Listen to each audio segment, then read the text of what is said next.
বন্ধুরা, আজকে রান্না করব মাছের মাথা দিয়ে পুঁই শাক বা ছ্যাঁচড়া, যেটাই বলতে পারো। তো চলো কিভাবে করি তোমরা দেখতে থাকো। আর আজকে করব মাছের মাথা দিয়ে পুঁই শাক। তো চলো কিভাবে করি দেখতে থাকো। প্রথমে মাছের মাথাটাকে ভালো করে ধুয়ে নিয়েছি। ধুয়ে এইবার আমি নুন আর হলুদ মাখিয়ে নেব। তো প্রথমে নুন দিলাম, এবার হলুদ দিলাম, দিয়ে এবার নুন হলুদ মাখিয়ে নিচ্ছি। এবার একটা কড়াইতে সর্ষের তেল দিলাম, তেলটা গরম হয়ে এসছে। এবার আমি মাছের মাথাটা ছেড়ে দিলাম। আমি এখানে দুটো মাছের মাথা দিয়ে পুঁই শাকটা করব। তো এখানে কুমড়ো, বেগুন আর আলু কেটে রেখে দিয়েছি। কেটে ভালো করে ধুয়ে নিয়েছি, ধুয়ে একটা বাটিতে রেখে দিয়েছি। এবার মাছের মাথাটা ভাজা হয়ে গেছে এক পিঠ, এবার আর এক পিঠ ভেজে নিচ্ছি। এবার একটু পেঁয়াজ, আদা, রসুন আর টমেটো এটা মিক্সিতে বেটে নেব। তার মধ্যে মাছের মাথাটাও ভাজা হয়ে গেল। এইবার আমি কেটে রাখা সবজিটা ওই তেলে দিয়ে দিলাম।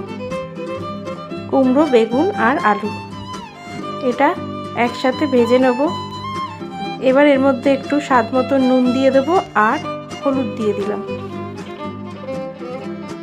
এবারে এটাকে একটু ভেজে নেব। ভাজা হয়ে গেছে, তুলে নিয়েছি। এবার আমি 5 ফোড়ন আর শুকনো লঙ্কা ওই তেলে ফোড়ন দিলাম। এবার পেঁয়াজ, আদা, রসুন, টমেটো বাটাটা আমি এর মধ্যে দিয়ে দিলাম। এবার একটা বাটিতে আমি মশলা ভিজিয়ে নেব। এর মধ্যে ধনে গুঁড়ো দিয়ে দিলাম, জিরে গুঁড়ো দিয়ে দিচ্ছি, একটু পড়েও গেছে নিচে। আবার লঙ্কার গুঁড়ো দিয়ে দিলাম, ঝাল লঙ্কার গুঁড়ো দিলাম আর কাশ্মীরি লঙ্কার গুঁড়ো দিলাম। দিয়ে একটু জল দিলাম, তাতে কালারটা বেশ ভালোই আসবে। এর মধ্যে মশলাটাও প্রায় ভাজা হয়ে গেছে। এইবার মাছের মাথাটা দিয়ে দিলাম। এবার একটু জল দিয়ে দেব।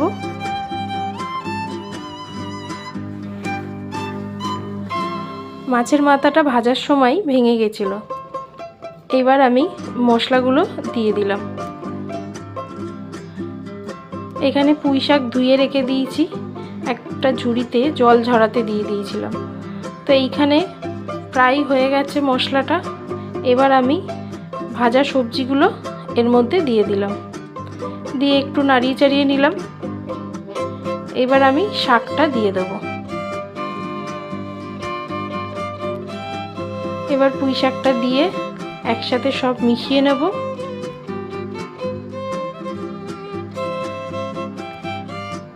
একটা থালা ঢাকা দিয়ে দিলাম। এবার কিছুক্ষণ ঢাকা দেওয়ার পর এটা একটু জল বেরিয়েছে। এবার জলটাকে টানাতে হবে।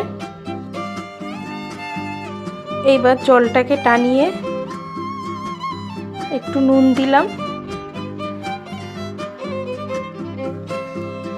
এটাকে ভালো করে আরও টানাতে হবে। জল একটু একটু দেখতেই পাচ্ছেন, জল আর একটু রয়েছে।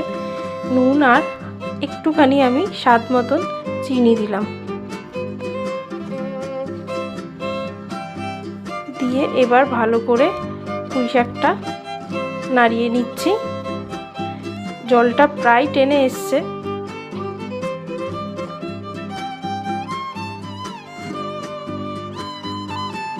এবার আমি নামিয়ে নেব।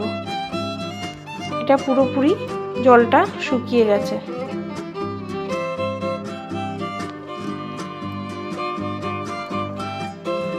এবার নামিয়ে নিলাম। তোমরা বাড়িতে ট্রাই করে দেখবে, ভালোই লাগবে। যদি ভালো লাগে লাইক করবে, শেয়ার করবে আর আমার চ্যানেলটাকে সাবস্ক্রাইব করে দেবে।